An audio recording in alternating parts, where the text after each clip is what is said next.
Hi and welcome. My name's Rob Scott from UC Today, and in this session, we'll be bringing you some of the latest and greatest news stories. So today, I'm joined by David Dungay, Editor-in-Chief, who will be talking us through some of the headlines. Welcome, David. Hi, Rob. How you doing? I'm all right. I've just got out of lockdown up here in the north. Bang into tier 3. Wonderful life. Yeah, you're outside running in the streets? Hey mate, it's snowing today outside my house, which is really nice. First week of December, I can't complain. But yeah, Unfortunately, I'm subject to drizzle down here in the south. It's a bit more tropical down here, so yeah, snow hasn't quite got to us. yeah, tropical. Those few degrees always makes a big difference. Yeah. Well, I went for a lockdown haircut as well this morning, so I'm feeling especially pleased with myself. But the pubs are not open yet up north, not in tier 3, so it's not so great outlook for us just yet. But we've got lots of news to go through this week. Some big news. We thought we'd just start with the survey results. David, should we talk through that? Yeah, absolutely. So last week we spent a lot of time going over the process to downgrade from E3 and E5 licenses to Microsoft Business Voice, which was released around April time this year. Now, notoriously, Microsoft have made this a little bit difficult for people. If you are going through this process, make sure you have a look at Rob's blog from last time. It goes into great detail and great depth on how that process is achieved quickly and efficiently. It will save you pulling out your hair, trust me. So we asked our audience if they're having this problem as well, and how they have found this process. And 3 simple answers: good, bad, or ugly. The results are in. Unfortunately, 30% went bad, 39% went ugly, and only 30% went good. So that's 69% of our audience had a bad or ugly experience with this downgrading process from E3 or E5 licenses. Yeah, Microsoft are not winning any customer service prizes with that stat. Rob, what do you make of that? Yeah, what did we expect? I suppose we got 2,392 views on that post. I only expected a small amount to respond because really, it's quite a bit of a niche kind of process that you got to go through. You're looking for that small business that was once on an enterprise license, needing to downgrade to save the money. Which, if you're like me, then you're probably struggling trying to do it. So maybe our article, might actually increase the number of people going through that process. But yeah, 69% actually went bad or ugly on that one out of the 23 votes that we got. So only a small amount of votes, but I think fairly indicative of the process. It is tough, and that's why the article now exists. So yeah, interesting results. So what's up next, Rob? Yeah, so David, I wanted to talk to you about the big news this week. Salesforce acquiring Slack. Now, we didn't see that coming, or did we? What do you think? Well, I think I'm going to start referring to you as Mystic Rob. I think you called this well over a year ago, and we'll talk about why you called that so far out in a moment. But let's a quick rundown of the news. Salesforce have acquired Slack for $27.7 billion, which, looking at that valuation quickly, is humongous for a company that is still in negative cash flow. They were projecting 2021 as the year they were getting close to their sort of break-even moment. That's a huge number. British co-founder Cal Henderson is walking away with $750 million. Well done, Cal. You've done very well there. So what do we think? CRM and collaboration, these two big platforms have come together into one workflow. Presumably, it's we know we've been talking about who's going to win the desktop for many years. Those CRM providers were winning that battle, as far as I was concerned, as far as many of them in the market are concerned.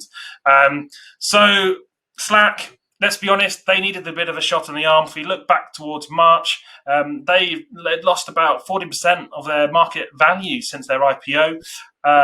gained a little bit of that back in the interim when we all went to remote working. But really, if you look at some of the other performers out there in the collaboration space, they really haven't kept up with that growth, if I'm honest.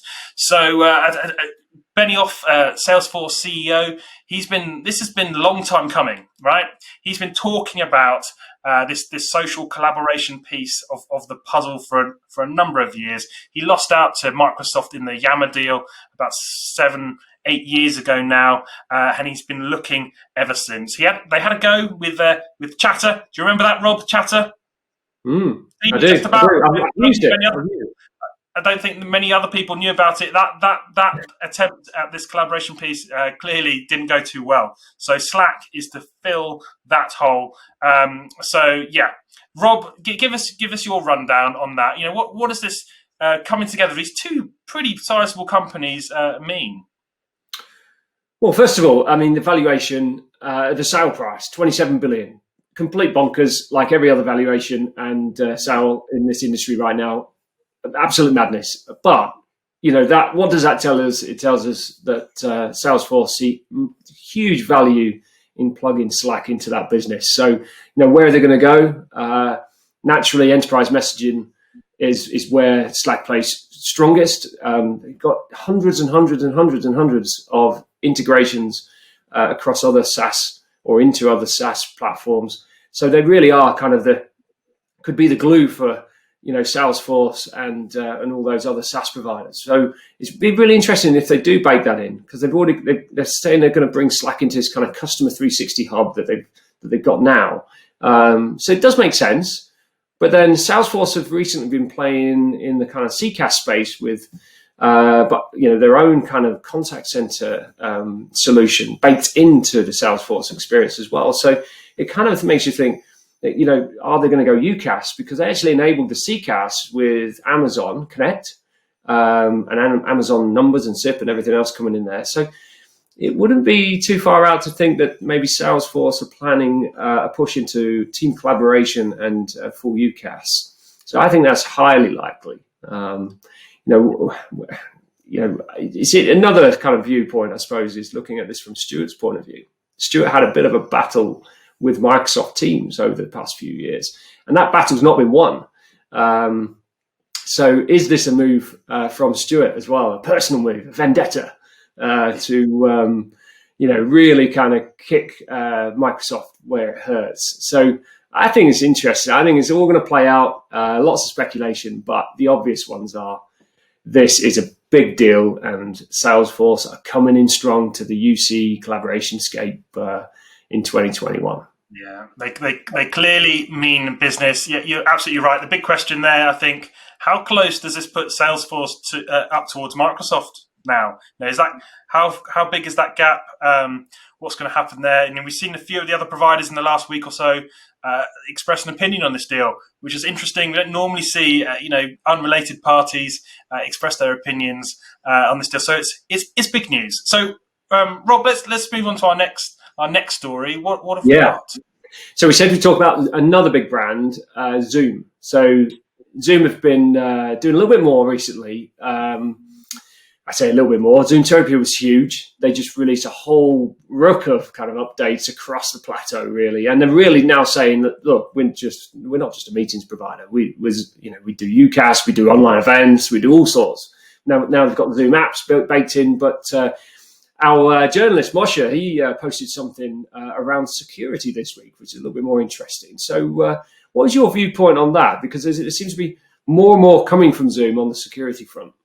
Yeah, absolutely. So, I mean, it's great that, it's great to see Zoom put some focus on this particular subject, particularly away from sort of the mainstream media attention. We saw in the earlier part of the year, they came under a lot of scrutiny for their security vulnerabilities and potential vulnerabilities as well. So, I mean, in Moshe's article, really, he's going through some of those products and services that have been put in place to prevent some of these security flaws. And that is things like suspend participant activities. And that's so you can pause meetings and remove unwanted users. Why would you have unwanted users in your Zoom meeting? Well, we've seen a whole spate of people basically what's coined as Zoom bombing, i.e., turning up into Zoom meetings they were not invited to because someone's accidentally left a meeting ID available somewhere, normally on a social media network.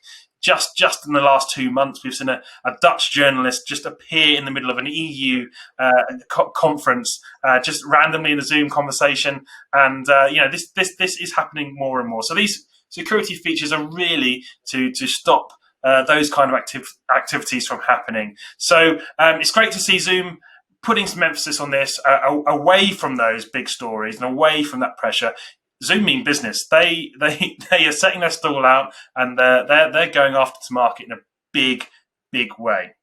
Yeah, I completely agree. And I know the guys at Zoom, and they are truly innovative, and they're very humble as well. But they're really sticking to that plan and that vision, from the top down, doing so much. And I think these features that they're bringing through, yes, they got hit, with the security issues earlier on this year. But I mean, some of the features now that they're thinking about, they're really thinking outside the box. They're not just plugging the holes that other people have already plugged. Do you know what I mean? They really are thinking about new ways of securing meetings, and it is so important, especially that Zoom is now being used by everyone. It's not just in the enterprise. So, hats off to Zoom, plugging more in and plugging more gaps. So I think it's really good to see.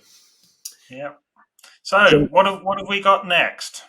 Next story. Okay, this is an interesting one. So this is something that I've not had first-hand experience of. So I'm not actually quite sure how to say it, but we said we'd talk about SoGEA or SoGEA, which is a new acronym to hit the telecoms market. So what do we know about SoGEA?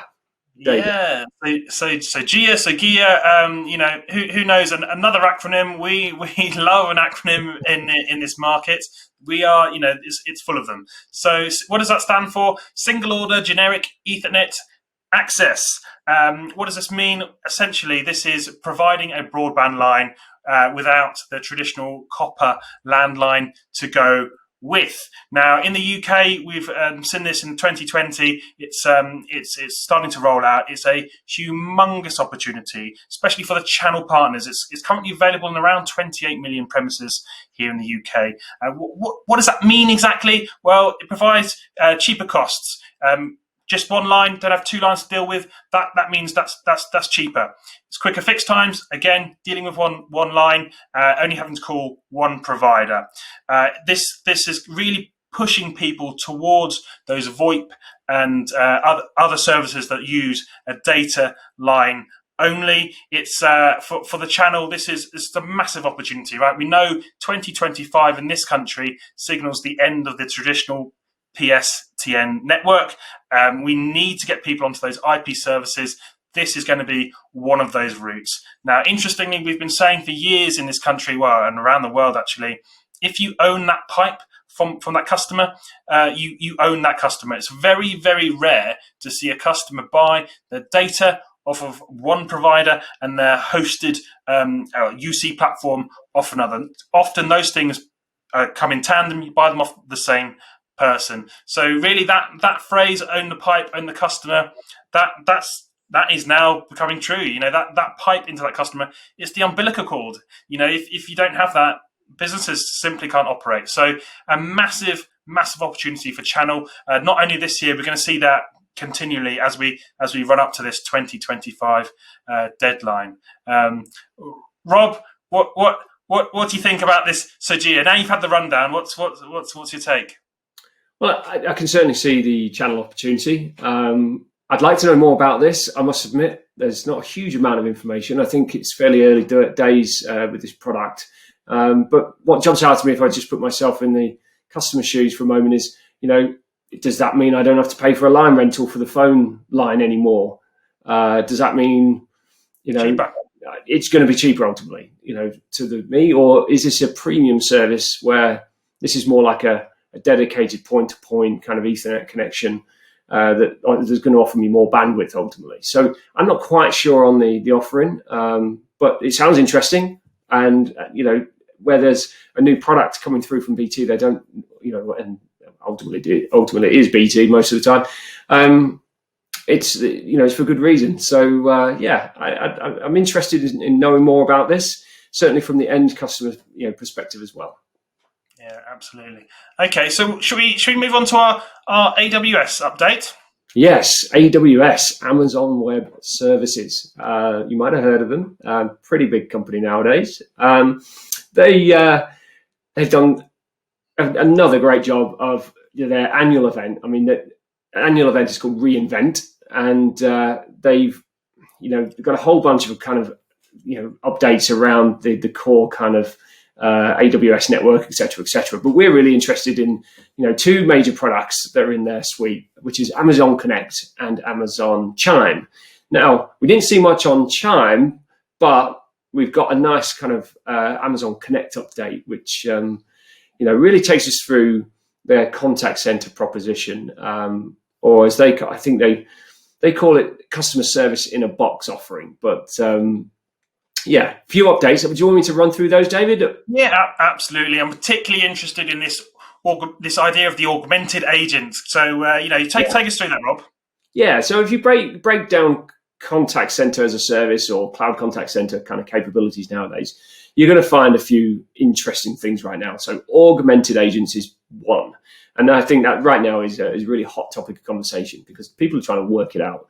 And really is kind of bringing AI into the kind of agent experience, ultimately more context, more information for the agent, which helps to improve the customer experience. So lo and behold, AWS's first kind of update was to Connect Wisdom.